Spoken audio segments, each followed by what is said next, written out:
దేవుని ధిక్కరించడం వల్ల, దేవుని అంగీకరించకపోవడం వల్ల, దేవుని యొక్క వాక్యాన్ని మనము వెనుకపోవడం వల్ల, చెప్పండి, మనము ఈ లోకములో, పాపములో, చెడుతనములో ఒక క్రమం లేనటువంటి జీవితానికి అలవాటు పడిపోయి మన బ్రతుకులను పాడు చేసుకుంటూ ఉన్నాం. అలాగే మన జీవితానికి విలువ లేకుండా పోతుంది. మన అవయవాలు, విలువైనటువంటి అవయవాలు కూడా ఏమైపోతున్నాయి? డ్యామేజ్ అయిపోతా ఉన్నాయి కదా. మనిషి దేవుని నుంచి ఎప్పుడైతే దూరం అయిపోతున్నాడో అప్పుడు మనిషి చెడుతానికి దగ్గర అవుతున్నాడని అర్థము. ఎప్పుడైతే మనిషి దేవునికి దూరం అవుతున్నాడో పరిశుద్ధతలో నుండి పాపంలోనికి మనిషి ప్రయాణం చేస్తున్నట్లు అర్థము.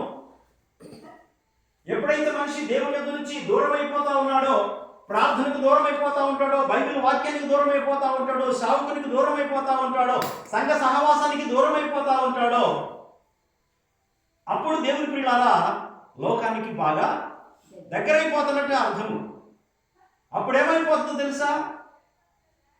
శరీరం అంతా ప్రియులారా, శరీరం లోపల ఉన్న అవయవాలన్నీ కూడా పాడైపోయేటువంటి పరిస్థితి వస్తుంది.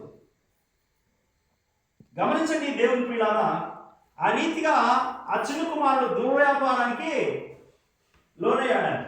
చెడ్డ వ్యాపారం, చెడ్డ అలవాట్లు, చెడ్డ స్నేహాలు కదా.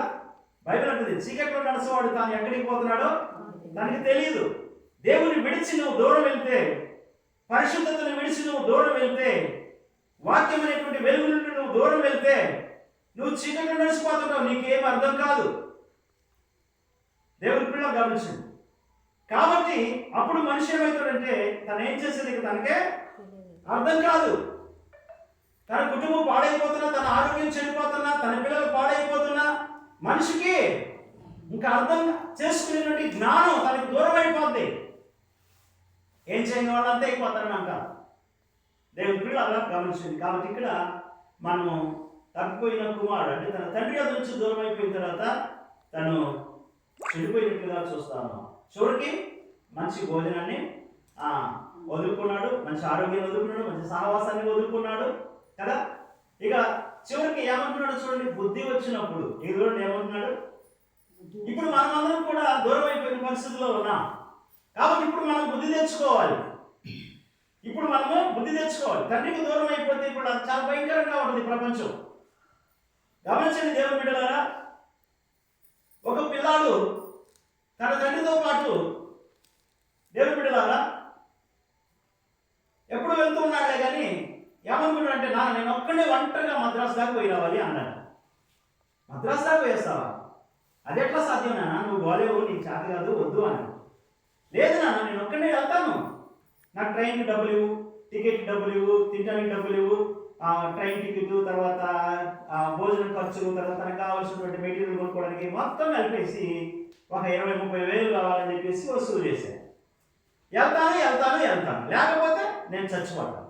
చూడండి ఏమన్నాడు, నన్ను పంపి, లేదంటే నేను చచ్చిపోతాను అంటే తన కోరిక తీరాలి, తన ఆలోచనే గెలవాలి, తన మాటే నెగ్గాలి. తండ్రి చెప్తా ఉన్నాడు, వద్దు నాయన నువ్వు వెళ్ళలేవు, వద్దు అని చెప్తాను కానీ వింటలేదని. దేవుని పిల్లలు గమనించండి. సరే చివరికి ఏమైందంటే బయలుదేరాడు, డబ్బులు ఇచ్చేసాడు, బయలుదేరాడు, ట్రైన్ ఎక్కాడు. ట్రైన్ ఎక్కిన తర్వాత నీకు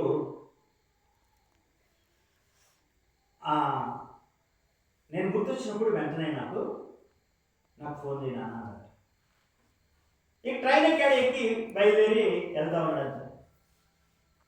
కానీ కుమారుడు తెలియకుండానే తండ్రి కూడా ట్రైన్ ఎక్కాడు.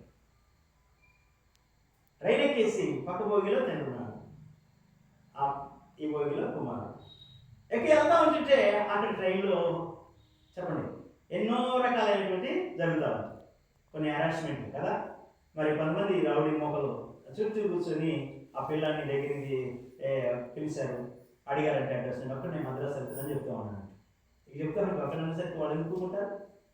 ఇక ఏమేమి ఉన్నాయో అన్నీ కూడా లాక్కోవడానికి ప్రయత్నం చేశారట, కొట్టడానికి ఇక తర్వాత ఇంకా రకరకాలుగా చికాకు చేస్తా ఉంటే చివరికి భయం వేసింది. నేను ఒక్కనే కదా మా నాన్న లేడు కదా, నేను మా నాన్న వద్దన్నాక నేను ప్రయాణమయ్యాను అని చెప్పేసి చాలా ఇక టెన్షన్ పడుతూ ఇక ఏడుస్తూ ఉన్నాడట.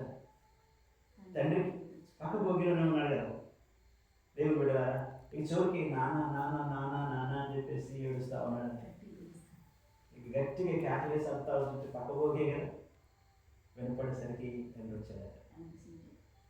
అప్పుడు తన తండ్రి కాళ్ళ మీద పడి ఏడుస్తూ ఉన్నాడు. నాన్న నువ్వు లేకుండా నేను బ్రతకగలను అనుకున్నాను, నువ్వు లేకుండా నేను జీవించగలను అనుకున్నాను, నువ్వు లేకుండా నేను మద్రాసు దగ్గర వెళ్ళి రాగలను అనుకున్నాను, నాకు రెక్కలు వచ్చినాయి కదా నేను ఎగిరిపోగలను అనుకున్నాను, నాకు తెలివి ఉంది కదా, నాకు ఇంగ్లీష్ ఉంది కదా, నాకు ఫోన్ ఉంటుంది తెలుసు కదా, నేను ఏమైనా చేయాలనుకున్నాను నాన్న అని క్షమించుకొని తన తండ్రి పాదాలు పెట్టుకుని ఏడ్చాడు.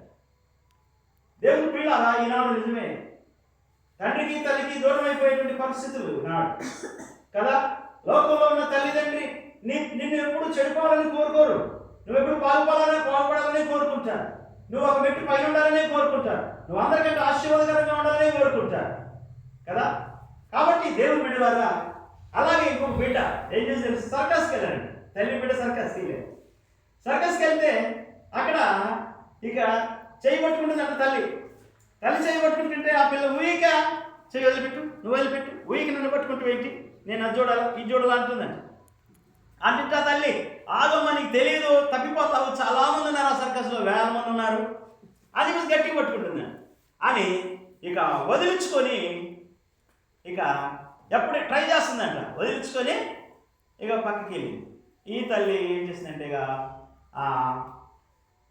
వేరే వాళ్ళ ఇంట్లో నడిచి వెళ్ళిపోయేటప్పుడు మామూలుగా వెళ్ళిపోతుందంట. తర్వాత వెళ్ళిందంట, వెళ్ళిపోయిందో ఏంటో వెళ్ళి చూద్దా ఎన్ని తిరిగిందంట. చివరికి ఏడో కూర్చొని ఏడుతా ఉందంట. కూర్చొని తప్పిపోయింది, ఏడుతా ఉంది అమ్మ అమ్మ అమ్మ మమ్మ ఎట్లా మమ్మల్ని నేను పట్టుకోమంటే నేను వదిలిపెట్టాను, మమ్మ లేకుండా నేను ఇప్పుడు ఎట్లా అని చెప్పి బాగా ఇంకేముంది అంతమంది జనంలో ఏమర్థమైందా ఇంకా బాగా ఏడుతా ఉందంట. ఇక తర్వాత ఎవరో ఒకరు చూసి ఇక ఆ అమ్మాయిని స్టేజ్ దగ్గర తీసుకొచ్చేసి ఆ అమ్మాయిని చూపించి ఈ అమ్మాయి పేరు పలానా, వాళ్ళ అమ్మ పేరు పలానా అంట, మరి ఈ అమ్మాయి ఇక్కడే ఉంది, తప్పిపోయి మీరు వచ్చి తీసుకెళ్ళండి అని చెప్పి అప్పుడు తల్లి వచ్చి ఆ బిడ్డని కౌగిలించుకున్నాను. ఇంకా అప్పటి నుంచి ఇక ఆమె తల్లి చేయి పట్టుకోండి, ఇక పిల్లే తల్లి చేయి పట్టుకుని వదిలిపెట్టలేదు. కాబట్టి జాగ్రత్తగా ఉండండి. దేవునికి మనం దూరం అయిపోయాం కాబట్టి దేవునికి మనం గమనించండి. మరి ఇదేంటంటే తప్పిపోయినటువంటి కుమారుడు చెప్తున్న మాటలు, నేను లేచి నా తండ్రి వద్దకు వెళ్ళి తండ్రి నేను పరలోకమునకు విరోధముగాను నీ ఎదుటను నేను పాపము చేసి తిని. చూడండి నిజమే, కొన్నిసార్లు మనం చేసిన పొరపాట్లు, మన ఆలోచనలు, మన పద్ధతులు, మన కోపాలు, మన ద్వేషాలు, మన అసూయలు, మన నిర్ణయాలు, మన తీర్మానాలు దేవునికి ఎంతో దుఃఖాన్ని పుట్టిస్తాయి, దేవుని నిజంగా ఏడిపిస్తాయి. తల్లి హృదయాన్ని తండ్రి హృదయాన్ని కూడా దేవుని బిడ్డలాగా ఎంతగానో ఏడిపిస్తాయి. ఎవరి కోసమండి తల్లిదండ్రుల కష్టం? ఎవరి కోసమండి దేవుడు ఈ లోకంలోనికి దిగొచ్చింది? ఎవరి కోసమండి తన శరీరం నలగొట్టుకుని తన రక్తాన్ని కార్చింది? ఎవరి కోసం చనిపోయి తిరిగి లేచాడు? మన కోసమే కదా. అందుకని దేవుడు ఈరోజు మన నుండి కోరుకునేది ఏంటంటే, తప్పిపోయిన కుమారుడు తన పాపం నిమిత్తమై తన సొంత తెలివితేటలో తన యొక్క తప్పుడు నిర్ణయాన్ని బట్టి ఎలాగైతే పశ్చాత్తాపడతా ఉన్నాడో ఆ రీతిగా మనం కూడా ప్రభు సన్నిధిలో పశ్చాత్తాపడదాం. రేపటి దినం వరకు దేవుని బిడ్డలా మనం సిద్ధపడదాం. చాలా చక్కటి మాట కదా. నేను లేచి నా తండ్రి ఎదురుకు వెళ్ళి, తండ్రి నేను పరలోకమునకు విరోధంగాను నీ ఎదుటను పాపం చేశాను. నిజమే, దేవుడికి విరోధంగా పాపం చేస్తున్నాం, తల్లిదండ్రులకు వ్యతిరేకంగా మాట్లాడుతున్నాం, తల్లిదండ్రులకు వ్యతిరేకంగా మనం ప్రవర్తిస్తాము కదా. తండ్రి దేవుని యొక్క ప్రియరా, మరి దేవుని మనం బాధపెడుతున్నాం, మరి అది మంచిది కాదు. కాబట్టి తప్పని కుమారుడు వలె మన పాపాన్ని మనం ఒప్పుకొని ఆ పాపాలని మనం విడిచిపెట్టే వాళ్ళని ఉండాలని దేవుని యొక్క బిడ్డలమైన మనం మన జీవితంలో ఒక మంచి మార్పు తీసుకోవాలని ప్రేమతో మనం చేస్తూ కొద్ది మాటలు ప్రభు దీవించి ఆశీర్వదించిన గాక. ఆమేన్.